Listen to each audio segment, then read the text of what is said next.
Hello everyone, welcome back to my YouTube channel back to school. तो students, आज हम करने वाले हैं हिस्ट्री क्लास 9 का chapter number 3 Nazism and the rise of Hitler. इसके आगे के टॉपिक्स तो जैसा कि आप सबको पता ही है, the art of propaganda topic हम डिस्कस कर रहे थे, जिसके 2 पॉइंट्स हम डिस्कस कर चुके हैं। बाकी आगे के पॉइंट हम आज डिस्कस करेंगे। तो हमारा फर्स्ट पॉइंट है इसमें यूज ऑफ मीडिया। तो देखो बच्चों, नाजी जर्मन में मीडिया का काम लोगों को सच बताना या फिर वास्तविकता दिखाना नहीं था, मतलब कि एक्चुअल में जो चीज हो रही है वो बताना नहीं था, बल्कि लोगों की जो सोच है ना उसको कंट्रोल करने का जरिया बन चुका था। मीडिया का काम अब क्या हो गया था, किस तरह क्या ऐसा किया जाए कि लोगों की सोच कंट्रोल कर ली जाए, लोगों की सोच इस अनुसार डाल दी जाए कि हर कोई नाजी आइडियोलॉजी को ही फॉलो करे। और इसके लिए हिटलर और नाजी पार्टी ने क्या किया, मीडिया को ही एक पावरफुल वेपन की तरह यूज करना शुरू कर दिया था। तो देखो अब उसने क्या क्या कैसे कैसे किया। इसमें सबसे पहले है हमारा रेडियो। हिटलर और नाजी पार्टी ने क्या किया, बहुत सारे मतलब ह्यूज क्वांटिटी में सस्ते रेडियो बनवाकर लोगों के घरों में बंटवा दिए, ताकि एडोल्फ हिटलर की जो स्पीचेज हैं वो जर्मनी के हर घर तक पहुंच सके, हर कोई हिटलर की स्पीचेज को सुन सके। अब लोग जब भी रेडियो ऑन करते तो उन्हें सिर्फ एक ही आवाज़ सुनाई देती, हिटलर की, हिटलर के स्लोगन्स, हिटलर के स्पीचेज, उसके मैसेजेस, उसकी आइडियोलॉजी। और इससे ना लोगों पे इमोशनली असर पड़ना शुरू हो गया था धीरे धीरे कि हिटलर के बारे में इतना कुछ हमें बताया जा रहा है तो कंफर्म वही हमारा सेवियर है, वही जर्मनी की ग्रोथ को आगे ले जा सकता है। अब नेक्स्ट देखो न्यूज़पेपर और पोस्टर्स। क्या हुआ इसमें, देखो जर्मनी में जितने भी अखबार छप रहे थे ना, अब न्यूज़पेपर मीडिया वगैरह था ना, जो प्रिंट मीडिया, इसको भी हिटलर ने अपने कंट्रोल में ले लिया था। और अब न्यूज़पेपर में सिर्फ वही बातें छप रही थी जो कि हिटलर और नाजी पार्टी चाह रही थी। हिटलर की ही बातें, हिटलर की तारीफें न्यूज़पेपर में लिखी जानी शुरू हो गई थी। और इसके साथ ही हिटलर को एक स्ट्रॉन्ग लीडर, हीरो, देश का रक्षक बताया जाने लगा था। साथ ही जगह जगह पोस्टर्स और कार्टून्स के थ्रू ज्यूस के खिलाफ नफरत भी फैलाई जा रही थी। मतलब कार्टून वगैरह बनते हैं ना, जैसे आप लोग भी देखते होंगे शिनचैन, डोरेमोन, ये सब इस तरीके के कार्टून बनाए जाने लगे जिसमें ज्यूस पीपल को एनिमी ऑफ द नेशन दिखाया जाने लगा और हिटलर को एक सेवियर के रूप में दिखाया जाने लगा। आगे देखो, सिनेमास को भी हिटलर ने अपने कंट्रोल में लेना शुरू कर दिया था। कैसे, अब जितनी भी फिल्म्स वगैरह बनाई जा रही थी वो भी इन्हीं के इस प्रोपेगेंडा का एक बहुत इंपॉर्टेंट हिस्सा बन चुकी थी। कैसे, फिल्म्स में अब हिटलर को एक महापुरुष सेवियर की कहानी के रूप में दिखाया जाने लगा था। मतलब कि इस तरीके की फिल्म्स, स्टोरीज वगैरह बनने लगी थी जिसमें जो सेवियर है वो हिटलर होगा और जो बाकी सब है वो सब जर्मनी के दुश्मन दिखाए जाने लगे थे। और साथ ही आर्यन रेस को सुपीरियर और बाकी अदर रेसेस, जो बाकी अदर कम्युनिटीज हैं, इन सब को इन्फीरियर, अनडिजायरेबल दिखाया जाने लगा था। और इसका लोगों के ऊपर थोड़ा गहरा असर इसलिए हुआ क्योंकि सिनेमाज वगैरह हर कोई देखने जाता है या मूवीज वगैरह, तो इसकी वजह से लोगों के दिमाग पर और भी ज्यादा गहरा असर बैठता चला गया था। क्योंकि कोई चीज आपको ऐसे पोस्टर वगैरह दिख रहे हैं, ठीक है, आप उस पर बिलीव करो, और एक चीज आपको मूवी वगैरह में प्रैक्टिकली वो चीज आपको दिखाई जा रही है तो आप उस पर जल्दी ट्रस्ट करोगे। होता है ना, एक तो आप सिर्फ कोई चीज पढ़ी जा रहे हो, एक आप प्रैक्टिकली वो चीज देख रहे हो तो आपको देखी हुई चीज इजीली कैच कर पाओगे, इजीली समझ पाओगे। तो इसीलिए बच्चों, रेडियो, न्यूज़पेपर, पोस्टर्स, फिल्म्स और भी बहुत सारी चीजें, इन सब के थ्रू नाजीज ने मीडिया का पूरी तरह से मिसयूज किया। उन्होंने मीडिया का यूज सच बताने के लिए नहीं, बल्कि हिटलर के प्रति ब्लाइंड लॉयल्टी फैलाने के लिए, ज्यूस के खिलाफ नफरत फैलाने के लिए किया था। और साथ ही लोगों को सच सोचने का मौका तक नहीं दिया था कि वो एक पल रुक के ये तो सोच सके कि यार ऐसा थोड़ी होता है, क्या एक जना इतना खराब हो गया और एक इतना ज्यादा अच्छा हो गया, ऐसे थोड़ी हो सकता है। ये सब चीजें सोचने का मौका तक नहीं दिया। तो बच्चों, ये थ्योरी हमें क्या सिखाती है, प्रोपेगेंडा का जो मिसयूज हुआ है, ये हमें क्या सिखाता है कि जब मीडिया एक ही आइडियोलॉजी दिखाए तो लोग आसानी से मैनिपुलेट किए जा सकते हैं। और यही सब जर्मनी में भी हुआ। कंटिन्यू ने रिपीटेड मोड पे एक ही चीज दिखाई बताई जा रही थी। इस वजह से लोग हिटलर के साथ धीरे धीरे ही सही लेकिन जुड़ते चले गए थे।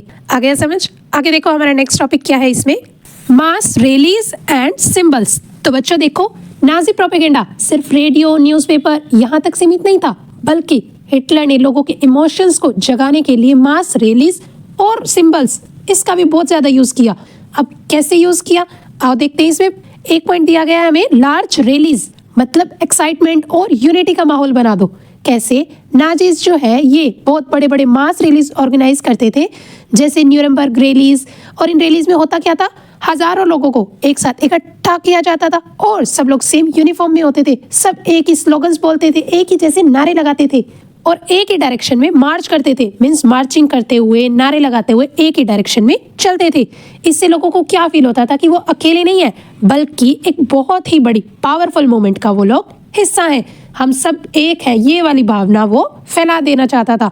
अलग अलग फ्लैग्स, यूनिफॉर्म्स और स्लोगन्स का भी यूज किया जाता था। कैसे देखो, रैलीज में हर जगह नाजी फ्लैग्स यानी जो उनका सिंबल था स्वास्तिक, इस टाइप के फ्लैग्स, सेम टाइप के यूनिफॉर्म और बहुत ही पावरफुल स्लोगन्स दिखाए जाते थे। और ये सारी चीजें मिलके लोगों के अंदर जोश, गर्व और एक्साइटमेंट भर देती थी कि हम सब एक ही हैं और एक पावरफुल मूवमेंट का हम लोग हिस्सा है। आ गया समझ? क्योंकि इस टाइम पे लोगों के पास सोचने का टाइम तो बहुत कम होता था और इमोशन है वो बहुत ज्यादा काम करते थे। होता है ना, एकदम से आप किसी को देख के इमोशनली हो जाओ, वो वाली चीज।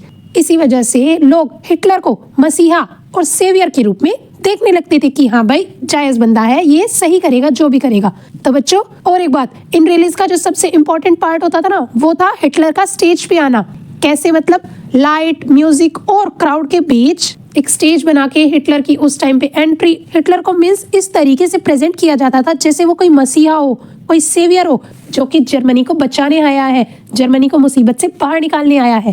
क्या मतलब, एक पूरा स्टेज सा बनाया जाता था, उसमें लाइट, म्यूजिक और बिल्कुल एस्थेटिक सी एंट्री के साथ हिटलर को पेश किया जाता था, जिससे लोगों का ध्यान एकदम से हिटलर की ओर खिंच जाता था कि वाओ, ये तो कोई बहुत बड़ा मसीहा है जो सिर्फ हमारे लिए, हमारा अच्छा करने के लिए आया है।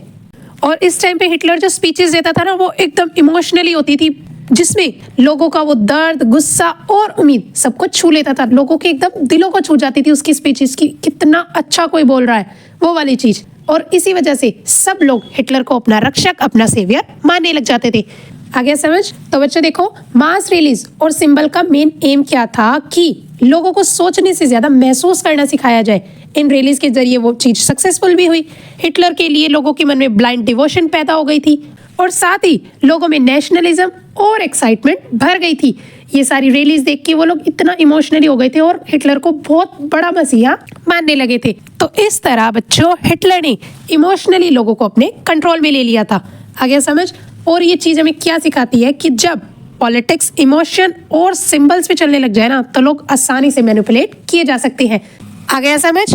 आगे देखो, हमारा लास्ट टॉपिक है इसका सेंसरशिप। तो देखो बच्चों, कोई भी प्रोपेगेंडा तभी तक काम करता है जब एक ही सोच, एक जैसी सोच लोगों तक पहुंचाई जाए। तो इसीलिए नाजी जर्मन में एक बहुत इंपॉर्टेंट स्टेप लिया हिटलर ने। क्या था वो स्टेप? सेंसरशिप, जिसका क्या मतलब होता है, जो एंटी नाजी बुक्स है ना, इन्हें बैन और बर्न कर दिया जाए। क्या मतलब, नाजीज ने उन सारी बुक्स को बैन कर दिया था जो भी हिटलर या फिर नाजी आइडियोलॉजी के खिलाफ थी। और सिर्फ इन्हें बैन ही नहीं किया गया, बल्कि पब्लिक प्लेसेस पर बुक्स को जला दिया गया था। भरे चौराहे पर उन सारी किताबों को, उन सारी चीजों को जला दिया गया था जो भी नाजी आइडियोलॉजी या फिर उनकी विचारधारा के खिलाफ थी। और ये किया क्यों गया? क्योंकि ये बुक लिखी होती थी डेमोक्रेसी के सपोर्ट में। भाई डेमोक्रेसी में ऐसा होता है, पीपल खुद वोटिंग के थ्रू अपने लीडर्स को इलेक्ट करते, ये सब उसमें लिखा होता था। और हिटलर के लिए ये चीज खतरनाक साबित हो सकती थी आने वाले टाइम में, है ना। तो इसीलिए हिटलर ने स्टेप उठाया और साथ ही ये भी अनाउंस कर दिया गया था कि अगर कोई भी इन्हें पढ़ता हुआ मिला तो उसे सजा सुनाई जाएगी, क्योंकि इन बुक्स को पढ़ना, देखना और अपने पास रखना ये एक बहुत बड़ा क्राइम माना जाएगा। आगे समझ? आगे है only Nazi approved informations are allowed. Censorship का एक और मतलब क्या था कि जो भी नाजी पार्टी चाहे सिर्फ वही बात लोग देख सकते हैं, सुन सकते हैं, पढ़ सकते हैं। मतलब कि न्यूज़पेपर, रेडियोस, बुक्स, फिल्म, सब कुछ अब गवर्नमेंट के कंट्रोल में आ चुका था। एजुकेशन को भी हिटलर ने अपने कंट्रोल में ले लिया था और एजुकेशन को अपने कंट्रोल में लेने के लिए उसने सिलेबस वगैरह भी चेंज कर दिया था। सिलेबस की बुक्स तो चेंज हो ही गई थी, लेकिन उसके अलावा जो पढ़ाई की बुक्स है, इसके अलावा भी बहुत सारी बुक्स होती है ना कंट्री में, तो वो सारी बुक्स के लिए भी अब हिटलर ने स्टेप उठाया था कि कहीं ये चीज़ें पढ़ के देशवासी गलत ना सोचने लग जाए कि हिटलर तो गलत है, ऐसा सब ना सोचने लग जाए। इसलिए उसने ये स्टेप उठाया था। बहुत ही क्रूशियल भी स्टेप था। और साथ ही अगर कोई भी इंफॉर्मेशन नाजी आइडियोलॉजी के खिलाफ अगर कोई छापता, लाइक किसी रेडियो कंपनी में या फिर कोई न्यूज़पेपर हिटलर के खिलाफ कुछ लिख देता, तो तुरंत उसे बैन कर दिया जाता और छापने वाले को सजा भी दी जाती। तो देख रहे हो आप कि किस तरीके से हिटलर ने लोगों की सोच पर अपना कंट्रोल करना चाहा था। और इस चीज़ का रिजल्ट क्या हुआ कि लोगों को दूसरा पीओवी, दूसरा पॉइंट ऑफ व्यू पता ही नहीं था। लोगों के दिमाग में ये चीज इतनी ज्यादा भरी जा चुकी थी, हिटलर हमारा सेवियर है, जीविस हमारे दुश्मन है, ये चीज इतनी ज्यादा भर दी गई थी कि अब वहां के लोग और कुछ सोच ही नहीं पा रहे थे।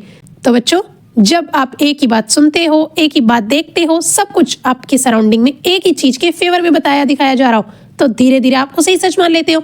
आपको भी महसूस होने लगता है ना कि यार शायद यही सच होगा, तभी तो इतनी बार हमें बताया दिखाया जा रहा है। तो इसीलिए बच्चों, सेंसरशिप का यूज करके हिटलर ने फ्रीडम ऑफ थॉट और एक्सप्रेशन इसको पूरी तरह से खत्म कर दिया था। सिर्फ नाजी अप्रूव्ड आइडियाज ही अब जर्मनी में चलते थे, जिससे क्या हुआ, लोगों की सोचने समझने की अपनी शक्ति जो होती है ना, वो बिल्कुल खत्म हो गई थी और वो पूरी तरह नाजी कंट्रोल के अंडर में आ गए थे। आ गया समझ? तो बच्चों, ये था हमारा topic art of propaganda and I hope आपको ये टॉपिक अच्छे से समझ आया होगा। कहीं भी आपको किसी टॉपिक में कोई डाउट, कोई क्वेरी हो, do tell me in comment section. मैं डेफिनेटली आपको दोबारा एक्सप्लेन करूंगी वो टॉपिक। तो मिलते हैं बहुत जल्द अपने